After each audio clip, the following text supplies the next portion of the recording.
نحمدہ ونصلی ونسلم علی رسولہ الکریم اما بعد فاعوذ باللہ من الشیطان الرجیم بسم اللہ الرحمن الرحیم قال اللہ تبارک و تعالی فی القرآن المجید والفرقان الحمید واتبع سبیل من اناب الی صدق اللہ العظیم وقال اللہ تبارک و تعالی فی شان حبیبہ صلی اللہ علیہ وسلم ان اللہ وملائکتہ یصلون علی النبی یا ایہا الذین آمنوا صلوا علیہ وسلموا تسلیما اللہم صلی علی سیدنا و مولانا محمد وعلی آل سیدنا و مولانا محمد و اصحاب سیدنا و مولانا محمد وبارک وسلم وصلی علیہ الصلاۃ والسلام علیک یا سیدی یا رسول اللہ وعلی آلک و اصحابک یا سیدی یا خاتم النبیین۔ السلام علیکم ورحمۃ اللہ وبرکاتہ۔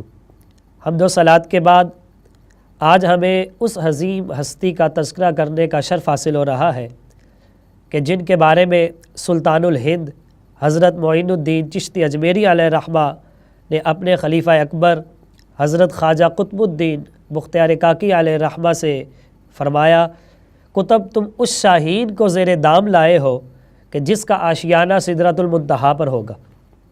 میری مراد برہان الشریعت، سلطان الطریقت، گنج حقیقت حضرت بابا فرید الدین مسعود گنج شکر علیہ رحمت الرضوان کی ذات گرامی ہے۔ آپ کا نسب نامہ والد گرامی سے حضرت امیر المومنین عمر بن خطاب رضی اللہ تعالی عنہ تک پہنچتا ہے۔ ابھی آپ نے ہوش بھی نہیں سنبھالا تھا کہ آپ کے والد گرامی کا سایہ آپ سے اٹھ گیا۔ آپ نے اپنی ابتدائی تعلیم اپنے گھر میں ہی حاصل کی اور صرف 12 سال کی عمر میں اپنے سینے میں رب ذوالجلال کے قرآن کو محفوظ فرما لیا۔ حضرت سیدنا امیر المومنین رضی اللہ تعالی عنہ کے ساتھ آپ کا نسب ملتا ہے، اور یہی وجہ ہے کہ آپ کے رگوں کے اندر کبھی کبھی حضرت عمر بن خطاب رضی اللہ تعالیٰ عنہ کا خون جوش مارا کرتا تھا۔ آپ نے صرف 15 سال کی عمر میں مدینۃ الاولیاء ملتان شریف کی طرف سفر فرمایا اور مولانا منہاج الدین ترمذی علیہ رحمہ سے فقہ کی مشہور کتاب نافع پڑھی اور علوم دینیہ حاصل کیے، اور 15 سال ہی کی عمر میں آپ نے حضرت خواجہ قطب الدین بختیار کاکی علیہ رحمہ آپ سے بیعت کا شرف حاصل کیا۔ اور آپ کے بیعت کرنے کے بارے میں مورخین یوں لکھتے ہیں کہ ایک دن آپ مسجد میں جو محلہ سرائے حلوائی کے اندر موجود تھی، آپ بیٹھے ہوئے تھے، اور یہ وہی مسجد ہے کہ جس میں آپ کے استاد گرامی مولانا منہاج الدین ترمذی علیہ رحمہ درس قرآن دیا کرتے تھے۔ آپ کتاب نافع کا مطالعہ کر رہے تھے، اور قطب الاقطاب خواجہ قطب الدین بختیار کاکی علیہ رحمہ ملتان شریف تشریف لائے تو پہلے اسی مسجد میں آپ تشریف لائے، اور حضرت خواجہ قطب الدین بختیار کاکی علیہ رحمہ جب آپ نماز سے فارغ ہوئے تو بابا فرید الدین مسعود گنج شکر علیہ رحمہ آپ کے پاس تشریف لائے اور آپ سے پوچھا، مسعود تو چیمی خانی، مسعود تم کیا پڑھ رہے ہو؟ تو بابا فرید عرض کرتے ہیں، کتاب نافع، میں کتاب نافع پڑھ رہا ہوں۔ تو یہ سن کر خواجہ صاحب نے فرمایا، تم جانتے ہو کہ تمہیں کتاب نافع سے نفع ہوگا؟ تو آگے سے جو آپ نے جواب عرض کیا، آپ فرماتے ہیں کہ میں نے عرض کیا، حضور اس بندہ ناچیز کو جو شرف حاصل ہوگا اور نفع ملے گا وہ تو آپ کی قدم بوسی سے حاصل ہوگا۔ اور یہ کہہ کر آپ اٹھے اور سر نیاز آپ کے قدموں پہ رکھ دیا اور آپ سے بیعت سے مشرف ہوئے۔ بعد ازاں آپ کو جو ہے وہ خلافت سے نوازا گیا۔ تو جس زمانے میں بابا فرید الدین گنج شکر علیہ رحمہ دہلی میں مجاہدہ اور ریاضت میں مشغول تھے، خواجہ خواجگان سلطان الہند حضرت معین الدین چشتی اجمیری علیہ رحمہ دہلی میں رونق افروز ہوئے، اور قطب الدین بختیار کاکی علیہ رحمہ کی خانقاہ میں آپ نے قیام فرمایا۔ خواجہ غریب نواز علیہ رحمہ نے قطب صاحب کے سب مریدوں کو فیض سے مالا مال فرما دیا، اور اس کے بعد آپ نے خواجہ صاحب سے فرمایا کہ آپ کا کوئی مرید فیض لینے سے رہ تو نہیں گیا؟ تو خواجہ قطب الدین بختیار کاکی علیہ رحمہ عرض کرتے ہیں کہ جی ہاں حضور، فرید الدین مسعود رہ گیا ہے، وہ چلے میں بیٹھا ہے۔ تو حضرت خواجہ غریب نواز علیہ رحمہ اور خواجہ قطب الدین علیہ رحمہ آپ دونوں بنفس نفیس آپ کے حجرے میں گئے اور خواجہ غریب نواز نے آسمان کی طرف اپنا سر مبارک اٹھایا اور رب ذوالجلال سے عرض کی کہ اے پاک پروردگار ہمارے فرید کو اپنے بندوں میں قبول فرما، اور یہ دعا کرنے کے بعد یہ بھی عرض کیا کہ پاک پروردگار اکمل درویشوں کے مرتبے پر اس کو پہنچا۔ تو غیب سے آواز آئی ہم نے فرید کو قبول بھی کر لیا ہے اور اس کو وحید عصر بھی بنا دیا ہے۔ تو بابا فرید الدین گنج شکر علیہ رحمہ آپ کے لیے دعا خواجہ غریب نواز علیہ رحمہ نے فرمائی کہ اسم اعظم جو خواجگان چشت میں سینہ بسینہ چلا آتا ہے اسے تلقین کرو۔ اس کے بعد بابا فرید الدین مسعود گنج شکر علیہ رحمہ آپ پر علم لدنی کا انکشاف ہوا، حجابات کے پردے اٹھ گئے، اور خواجہ معین الدین چشتی اجمیری علیہ رحمہ نے بھی اپنی خلافت سے آپ کو نواز دیا، اور اس کے بعد حضرت قطب صاحب نے دستار اور خلافت کے دیگر لوازمات آپ کو عطا فرمائے۔ اسی لیے کسی شاعر نے کیا خوب کہا ہے کہ مشعل راہ دین فرید الدین، شمع بزم یقین فرید الدین، آئینہ دار خوئے قطب الدین، اور آبروئے معین فرید الدین، جس سے روشن ہے علم و عمل ہے وہ ماہ مبین فرید الدین۔ تو بابا فرید الدین گنج شکر علیہ رحمہ آپ کی محبتوں کا دروازہ ہر خاص و عام کے لیے ہر وقت کھلا رہتا تھا۔ آپ کی بخشش و عطا کے بڑے عجیب انداز تھے۔ ملتان کا ایک ذمہ دار بابا فرید الدین گنج شکر علیہ رحمہ سے غائبانہ عقیدت رکھتا تھا، اور مولانا عارف اسی شہر کی ایک مسجد میں امامت کروایا کرتے تھے۔ اتفاق سے انہیں پاک وطن شریف میں کوئی کام تھا، اور جب وہ سفر پر روانہ ہوئے تو زمیندار نے 200 سکے دیتے ہوئے کہا جب آپ پاک وطن شریف پہنچے تو بابا فرید کی خدمت میں یہ حقیر نذرانہ پیش کر دینا اور عرض کرنا کہ یہ گناہگار دعاؤں کا طلبگار ہے۔ جب مولانا پاک وطن شریف پہنچے تو شیطانی فریب میں آ گئے۔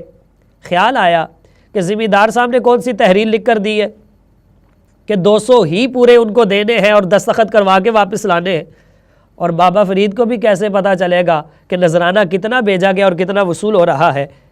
شاید انہیں معلوم نہ تھا کہ لاکھ پردوں میں بھی چھپا ہو تو نظر بینا دیکھ لیتی ہے، اور شاید یہ بھی معلوم نہ تھا کہ بندہ مومن اللہ تبارک و تعالیٰ کے نور سے دیکھتا ہے۔ وہ علامہ صاحب شیطان کے فریب میں مبتلا ہو گئے، اور یہ سوچ کر انہوں نے 100 سکے اپنے پاس رکھ لیے، اور باقی 100 سکے جو ہے اور باقی 100 سکے حضرت بابا فرید علیہ رحمہ کی خدمت میں پیش کر دیے۔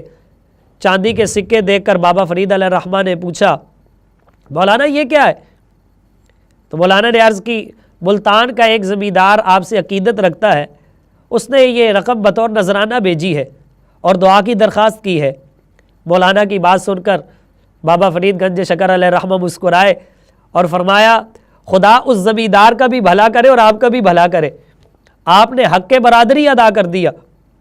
اب یہ جو جملہ آپ نے بولا نا، آپ نے حق برادری ادا کر دیا، مولانا صاحب بابا فرید کے اشارے کو سمجھ نہ سکے اور رسمی انداز میں کہنے لگے حضور میں تو اپنے ذاتی کام سے پاک وطن شریف آ رہا تھا، اس لیے میں آپ کی خانقاہ میں پہنچنے میں کوئی دقت میں نے محسوس نہیں کی، کوئی زحمت نہیں ہوئی۔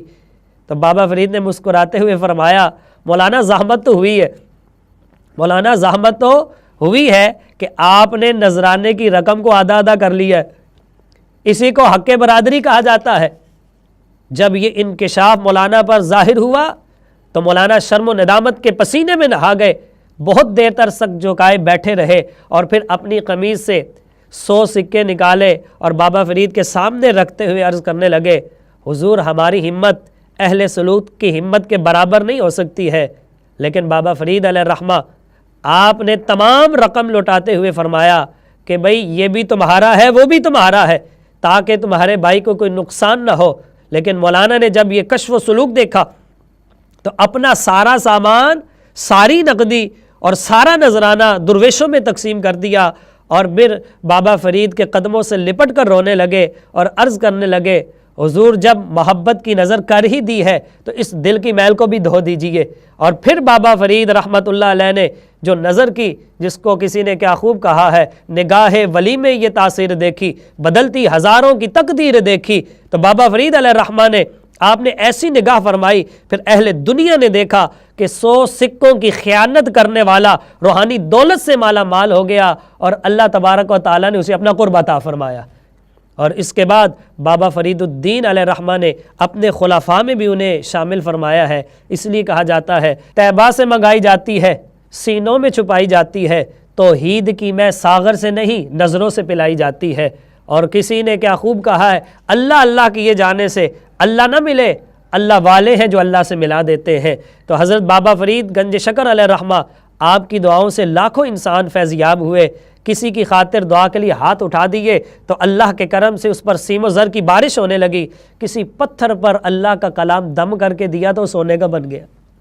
لیکن اس کے باوجود اپنی زندگی اسرت میں گزاری ہے، اپنی زندگی فقر میں گزاری ہے، اپنے لیے کرامات کا ظہور نہیں کیا، نہ اپنے لیے جو ہے ان کرامات کو جو ہے وہ ذریعہ بنایا اپنی وسعت کا، بلکہ راضی برضا رہے اور قناعت کرتے رہے۔